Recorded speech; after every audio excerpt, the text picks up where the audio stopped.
Pagkatapos nga ng pasok namin mga mi ay sinundo na ako ng aking partner. Hello mga mi, it's me again, ang inyong Labs Vlog at mami ni Baby Teron at Daichup 19. At for today's video mga mi, samahan nyo nga ako dahil ngayong araw ay kakauwi ko nga lang galing sa school namin. Dahil sobrang init ng panahon ngayon mga mi, ay kumuha na nga lang kami ng juice na Nisty at ice. Agad na nga itong tinimpla ng aking partner mga mi dahil iinumin nga namin to pagkatapos namin kumain ng tanghalian. Habang umuwi nga muna yung partner ko mga mi doon sa bahay namin dahil may kinuha siyang paglulutuan namin ng ulam namin, ay chinik ko na muna itong juice na tinimpla niya. Buti na lang talaga mga mi ay merong kangkong dito sa bahay nila lola at agad ko na nga itong kinuha mga mi dahil ito nga ay aking ihahalo sa uulamin namin. Pinitas-pitas ko na nga muna itong mga kangkong mga mi ay para maalis nga yung mga matatanda na mga steam. Huy, may ganun ba? Parang wala naman. Huy. Hinugasan nga muna ng aking partner mga mi itong mga kangkong dahil baka nga ay may uod o baka mga mi ay mayroong mga something dyan na makahalo. Dito pala kami mga mi sa bahay ni Lola dahil hindi na muna kami umuwi dahil si Lola lang naman dito at si Baby Teron. Pagkatapos nga ng aking partner mga mi nahugasan ang kangkong, ay ako naman ay dinurog ko ang bawang at saka ko hiniwa. Ako kasi mga mi ang magluluto ng ulam namin ngayong tanghalian. Pinahugasan ko na muna pala mga mi itong kangkong sa aking partner bago ko nga ulit ito mga mi inalisan ng mga matatanda na mga ano niya. Basta mga mi mga ano-ano-ano. Itong kalan na lang muna mga mi ang gagamitin namin sa pagluto para nga ay mas mabilis nga kaming matapos. Pasado alas 12 na rin kasi ito mga mi at gutom na rin kami kaya nagmamadali na rin kami para makakain kami.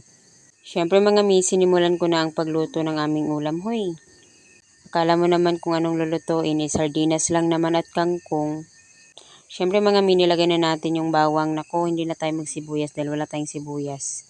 Habang nagluluto nga ako mga mi, nandito nga si Lola at si Teron dahil dinala ni Lola dito si Teron mga mi dahil pinapakita niya sa akin. Kaya for the wak tayo sa pagluluto mga mi dahil baka masunog na ito, hoy.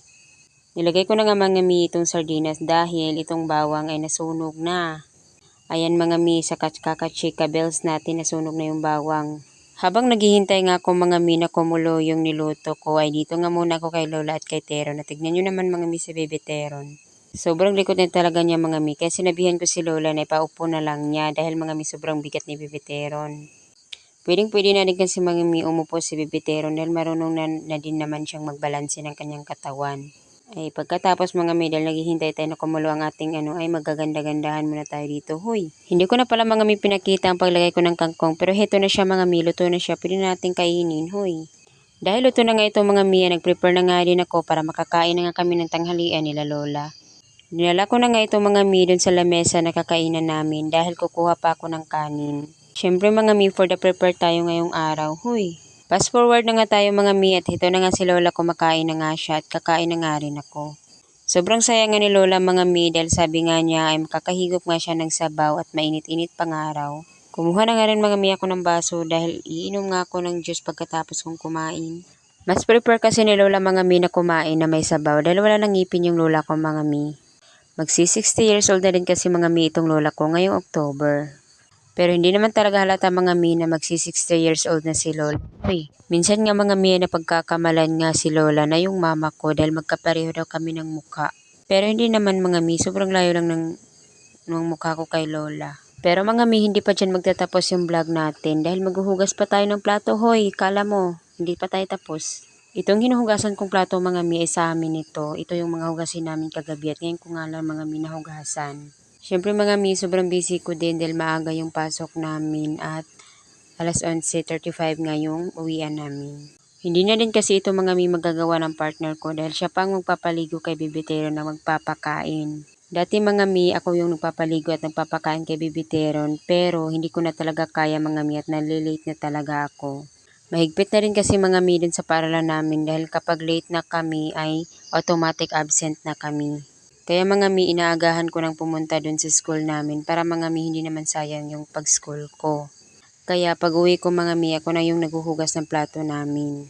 Ganito na talaga mga mi kapag nanay tayo, kahit pagod na pagod tayo, kailangan talaga natin gawin yung mga bagay na kailangan. Wala nang konsiderasyon mga mi kapag nanay na tayo, wala nang pag-aalinlangan, dapat gawin na natin yung mga dapat gawin. Ika nga ng mga short post ng mga nanay mga mi, wala na tayong karapatang mapagod, wala na tayong karapatang magreklamo. Dahil nanay nga tayo, lahat gagawin natin kahit pagod na tayo.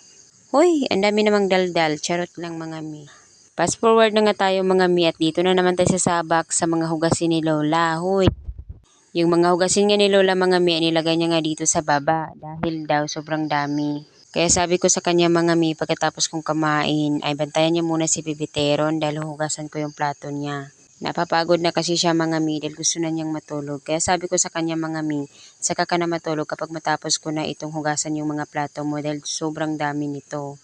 Kaya yun mga mi, binibilisan ko nga hugasan itong plato niya dahil para nga ay makatulog na siya.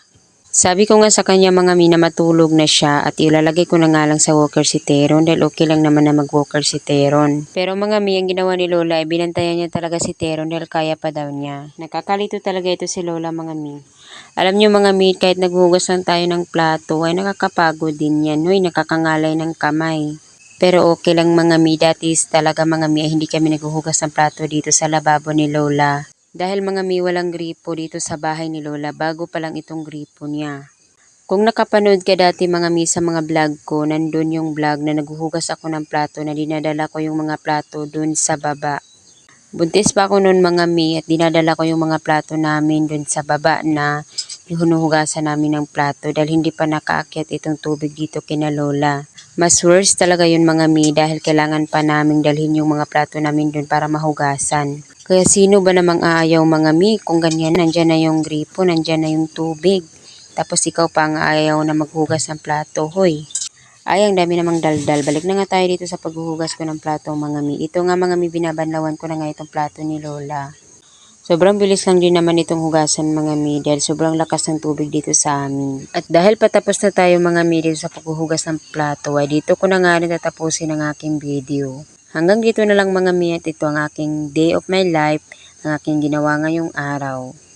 Please follow, like, and share mga mi para ma-update ka sa susunod na post ko.